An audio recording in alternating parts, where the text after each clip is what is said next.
Yes, yes, we are joined by our first finalist, Hikaru Nakamura. Hikaru, congratulations on the win as well as booking your spot in the finals. Thank you. Yeah, it was a pretty interesting match today, and I was just a little bit fortunate to come out on top. That's interesting that you say that because to us it felt like you were in control pretty much throughout today. Take us through the critical moments in the games. Let's start with game one. Yeah, I mean, I didn't think game one was particularly exciting for the most part. I mean, I thought the position was just very dry.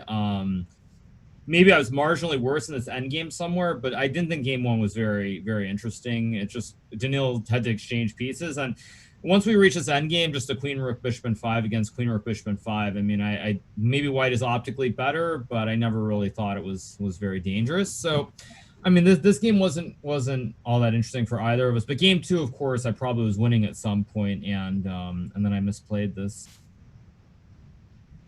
It's like Uh, it's just one of these. Yeah, I mean, somewhere in this middle game, Daniil went quite wrong. I mean, he kept playing. He switched back to his rouser, and yeah, like G4, H5. I take. Yeah, I mean, this yeah somewhere after b3 I thought this was very good. I don't know, maybe b3 was like too optimistic to go bishop c4, or maybe I should have just gone f4 f5. But I got a very good position, and somehow I just didn't find the knockout blow in this late middle game, early end game.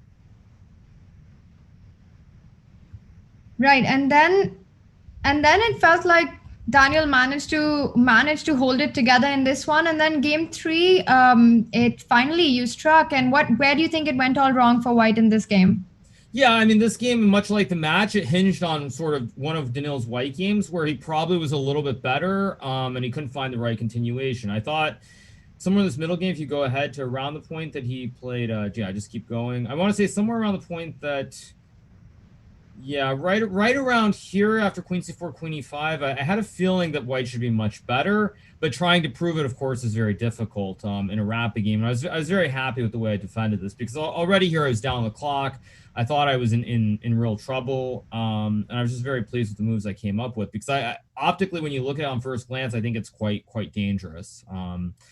Like, yeah, when I played rook a8, I completely missed. I should have gone h6, because I completely missed. You could go queen c4 and f4 here. I only saw queen b5, and f4, and then after f4, like I'm very lucky here that somehow it's not just lost after queen e6.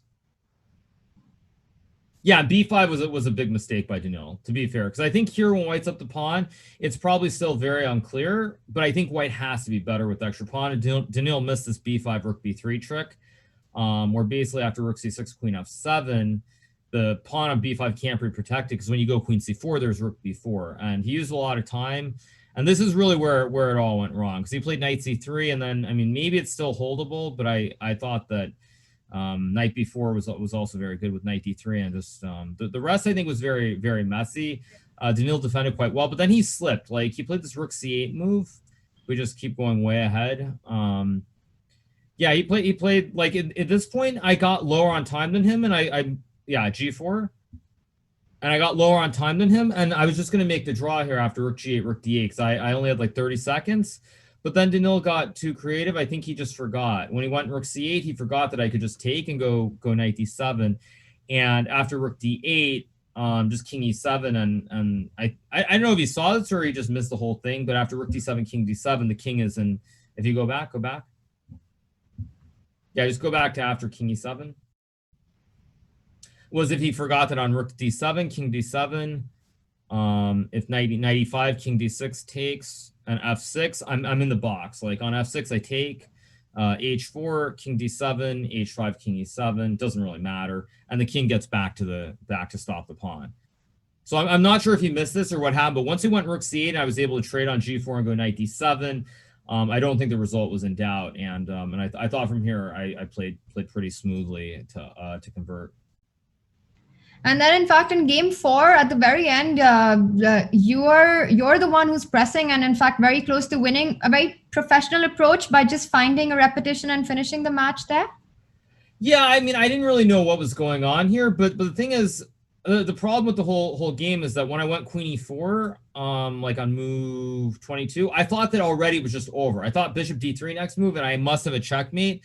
But after f5 takes bishop f6, it's not as clear as it looks. And in retrospect, I think I should have just gone g4 here, just to go g4, g5 immediately rather than wasting a tempo. Because after bishop d3 in the game, somehow I couldn't find the checkmate here. Like I really wanted to go back inside g4. I really wanted to go queen h7, king f8, bishop g6. And the point is that, let's just say black plays like queen takes c4, for example. I have the very nice move knight to f5 here. And now I'm threatening the checkmate on h8. And if takes on f5, then I go rook d7, and just the whole house collapses. Right. So this is kind of what I was hoping for. But then at the board, after thinking forever there, I saw this move b3, and for some reason I couldn't find the continuation. I'm sure the computer says knight f5 is still winning, but like knight f5 and I don't know, b takes a2, king a1, bishop b2, and I mean I suspect it's just winning after king b2, rook b8, king b2, queen e5 or something. No, sorry, rook b8, not queen e5, rook b8. And I mean maybe here it's winning with king a1, but again it's like, I mean you feel like you've done something wrong, and if you miscalculate here, you're just going to get checkmated as well, which really doesn't help matters. So I suspect there was some line in here like this that was winning, but I couldn't figure it out, and I just thought, I mean, I thought it would be more practical, but I blundered queen c5, and so I was a little bit lucky that I still had enough play, because I only looked at queen b6. I forgot that he's queen c5 with the idea that, like here, if I go bishop, not bishop b2, sorry, if I go like queen h7, king f8, knight e2 here, then he has queen e5. Whereas with the queen on b6, there's no way to create the battery with the checkmate. So I kind of overlooked this, but luckily it didn't matter. And then you know at the end, as we go forward, kind of I just play all the natural moves, and I mean maybe there's some way to win, but why bother? Like there's just no need at this point. So why do that when a draw is good enough? Yeah, absolutely. And then you just you're the first finalist. Even you could not have expected this semifinal to go as smooth as it did. Yeah, I mean, I think a lot of what happened in the semifinal hinge on the first day. But since the match is over, I will say a couple of other things, which is I very strongly felt that in the match we played in the final of I think it was the Lindor's Abbey event, that I sort of beat myself. I felt that there were many positions where I was a little bit better in pressing, and then when the advantage slipped away from me, I would keep trying to win, and in turn I would turn it into a loss. So I felt in many ways that was the reason that the match got away from me in the final. I felt like in this match, it was quite the opposite, where when Daniil had his slight advantages, he did the same thing. He would take the slight advantages, and when it was gone, he would try still to keep the game going instead of making the draw. And so throughout this match, my main approach would just be solid and don't beat myself. Basically, if the advantage isn't there, you know, just play solid, make the draws. He's going to have to beat me at some point. And so you know, when I had that thought process throughout this match, I think it served me very well, because in the previous match, I did very much feel that when I got the advantages and I let them slip, I turned the winning positions are much better into not only draws but then into losses, and in a match format that's pretty deadly. Hikaru, that's actually quite fascinating, because I was thinking that, throughout the tour, both of you have played. You played in the Lindorus Abbey final, as well as then in Chessable Masters, you beat Dubov. So you sort of traded blows throughout the tour. And then this big one here, you won it in dominating style. And you mentioned that you figured what went wrong with you in the earlier matches that you had with Daniel. Did you also pick up something about perhaps Daniel's style of play, or a weakness in his handling that you might have used in this final? Yeah, I mean, so first of all, when we talk about the previous match, the reason that I lost that match is because I lost games with white. In the second mini match, I lost the first game in the Alpine Sicilian, and then in the third and final match, I lost the second game in I think it was an accelerated dragon. So I lost 2 games with white in the second and third matches, which were very critical in terms of me not winning that match. And then overall, as far as this match goes, one thing that I noticed, especially yesterday, and I really picked up on it, is that Daniil really likes to play. He likes to play sort of dynamic positions that are creative. And so, starting with this first Sveshnikov game yesterday, I decided to try and make it as boring as possible and try to make the positions as dry, where it's very technical and you kind of just have to play normal looking moves, but there's very little room for creativity. So that was one thing that I very much strived for, was to play things that were very solid and very dry, where you can't be super creative. That's really interesting to hear the concept of playing against the player. And coming to this match, the semifinal that we had, it also felt like you mentioned it yourself on day one. Um, Game two really set the tone, and things could have been very different. Like, if we had to point out one moment when things drastically changed, and we were talking to Magnus about this as well, was that game two when you were on the back foot, and then Daniel blundered with King E7. You immediately found this Queen G7, Rook D6 idea. And since then, Daniel just never found his rhythm in the match. If you had to point out a turning point, would that be it in the match? Yeah, I think the fact that I was able to steal that first match, which I should have lost by, I mean, any normal any normal standard, I should have lost that first match, especially after the way the first game went. I think when I stole that second game, or not stole the second game, but I mean, kind of when he blundered and I won that second game, that really turned the tide. And I very much felt that once I won that match, when I was not playing very good chess, I mean, that first game was just like I could have resigned on move 10 or whatever it was. Yeah, I felt that when I won that, I felt much better yesterday, and it was still quite tense. But the other thing I would say is that because I had the previous match in the final, I also felt that I took my foot off the gas. Like when I was up 1-0, I won the first mini match. The first game of the second day, I played this Alpin Sicilian, and Danil played a great end game, very technical, and won that game. And so I felt that I took my foot off the gas as well. And so I was very mindful of that, and I was just really just focused on trying to play good chess, and I felt that yesterday and today, I was a little bit more precise, and I found some of the better moves in the critical moments more so than Daniil. Hikaru, you've also been, I would say, the most consistent player throughout the tour. This is your third final in the Magnus Carlsen Chess Tour. You haven't played one event out of four events that you've played. This is your third final. And if you had to point out that one overreaching skill, and you can't say time management because we all know that you're a beast at that, an over the board skill or an approach that you have that has sort of worked for you and responsible for your successful play in this very, very difficult format, what would that be? Yeah, I think in general it's just that I tend to be very solid. I play a much different style than I used to when I was younger, but for the most part, I've felt that if I don't lose games, the opportunities will come to me. So in general terms, when I don't lose games, I figure sooner or later I'll be more accurate or more precise in my opponents, and I'll get opportunities. And I would say, against, with the exception of maybe one player, that tends to work very well. The problem is there's one player who is capable of not losing even more so than me and being slightly more precise. So that is a slight issue that I have to face. But overall, I feel that I tend to be more accurate, and if I don't lose games, I'll get the opportunities, and it seems to have worked out in this tour. And you also feel that throughout the progress of the tour, you have also seen a progress in your own style and approach and sort of coming into this format. Do you think that your own game has progressed in this format, playing so many events? And that's something that worked in your favor over Daniel's? Well, I mean, honestly, I feel like I was just playing myself into form in this match, where I did not do any preparation ahead of this match, to be quite honest, and looked at a little bit of stuff. But I feel like for me, since it's been a while, I've just been playing myself into form. And you mentioned that there's this one player against whom there is a little difficulty with that approach. You've got two days now before the finals. Are you already assuming that you're going to be up against Magnus, or going to wait for the final result, or will prep begin soon?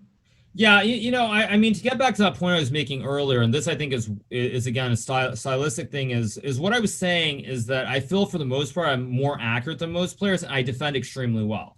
And the reason that I have the issues with Magnus, or at least I've had the issues in these online events, very specifically, is because Magnus is slightly better at defending, slightly better at pressing endgame. So he has this very slight margin. And when you're playing against someone who does these things, I mean, I wouldn't even say there's a big difference, but he does all these little things slightly better. That's when you kind of have to start mixing up with the style and playing differently. So I'll be doing some research and checking out, but I'm going to assume Magnus will win, because until he loses, I mean, until I see it, I'm not going to believe it. So let's put it that way. Fair enough. And from your perspective, so far in the tour, you've been a part of four events. Which one would you say has been your highlight in terms of performance, looking back at the tour so far? Yeah, I would say overall the win. I mean, even though I lost in the final to Daniil, the Lindorus Abbey tournament for sure was my favorite because I did beat Magnus in our Yes. mini match. So up to this point, that's been my favorite event. But just in general, I've just been very happy that in a lot of critical moments, I've sort of come up clutch. I've won some games when I've needed to. Like if I don't win this game against Levon, I think this fourth game of the first match in Lindorus, there's a very good chance I would not have made this final because if I had been down 1-0, who knows how that goes? I might not even make the final. So I think the fact that I've come up with some critical victories and I've played very well in the moments that matter the most has been the thing I'm most happy about. I couldn't agree more with that. And coming in today, Hikaru, did you also feel that you're up to sets, confident, of course, but also that you have been the better player and the more informed player, and you deserve to be in this final? Was that something that you felt that that is your that you deserve to be in the final? Yeah, it's weird. Today was probably the most calm I felt out of all 3 days. I felt very tense the first day and the second day. Today was the most calm I felt because, again, I really felt like yesterday there was sort of a breakthrough. I truly understood kind of the way that Daniil likes to play in a way that I don't think I had completely understood before. So once I sort of understood the sort of games, the positions that he likes, and knowing what I really wanted to avoid, that made me a lot more confident. Even though I was up 2-0, as I said, because I had that match in the final where I felt that I took my foot off the gas. I'm like, okay, I'm up 1-0. I mean, surely I can't lose the next 2 days. And of course, Neil played great chess, and I lost in that final. So the main thing was just try to be calm, but most importantly, remember that it's not over until it's over, and just really try to put pressure on him today.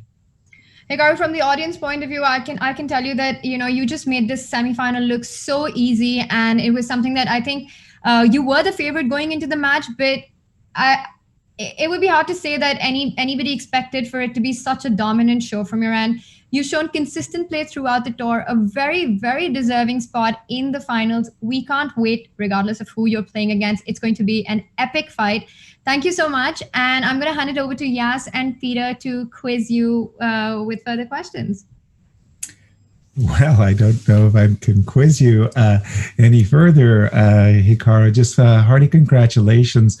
Earlier during the broadcast, Tanya had read a Twitter, and the writer had said that you're a great attacker and you've changed your style. And I was quick to point out that you've become a very, very good endgame player. And I cited an interview that you had with Jennifer Shahadi where you yourself said, yes, you had concentrated and you're proud of your endgame play. It's kind of showed itself in this match. Yeah, I mean, I think that's true. Like I was saying before, one thing that I've learned how to do is sort of play certain very slow kind of end games and outplay my opponents, which is great. I mean, it's very good to play like that. As I said before, there's only one problem. There's someone who does that better than me. So it's worked against most people, obviously, and I've worked really hard on it. And I think it shows in a lot of these rapid games where players get low on time, and that's why I've been so successful. I think in this event is that I get into a lot of these sort of slow middle games, slow end games, drier type of positions, and I'm very good at converting, which works against everyone except for one guy, unfortunately. Right. Well, again, congratulations. I'll turn it over to Peter. Yeah, congratulations, Hikaru. I only have one little question about the opening because, yeah, it was such an opening debate, and I believe that we will not be seeing the Rouser in the final, so apologize. Please forgive me to ask you, but probably you are not revealing any big secret that what was your preparation for this game? Because when you played c4, I was telling Yasser that I like this approach very much. This is very much from my heart. And then all of a sudden after h6, I see you trade your dark spread bishop a tempo. So it must have been your preparation.